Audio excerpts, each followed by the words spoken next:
మీ అందరికీ చెప్తున్నాం కదా, రోజు వీడియోలు చూస్తున్నారు, అవి చూస్తున్నారు, కానీ సెల్లులో వచ్చే వీడియోలు మాత్రమే చూస్తున్నారు. కానీ ఎక్కడా కూడా మీ చుట్టుపక్కల భీష్మ తోట ఉందో అని చూడడానికి మాత్రం మీరు ఆసక్తి చూపట్లేదు. మేము పంపుతున్నటువంటి రైతు డీటెయిల్స్ను పట్టుకొని మీరు పోయి తోట చూడండి అని చెప్తున్నాము.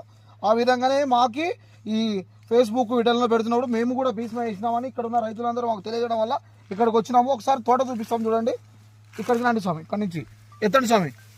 చూడండి భీష్మ తోట ఎలా ఉందో.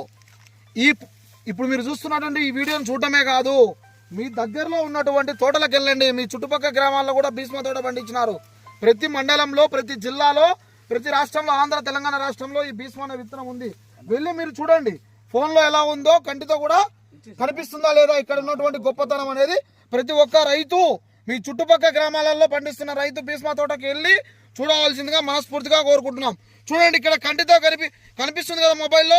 ఈ మొబైల్లో కనిపించేటువంటి కాపు మీ చుట్టుపక్కల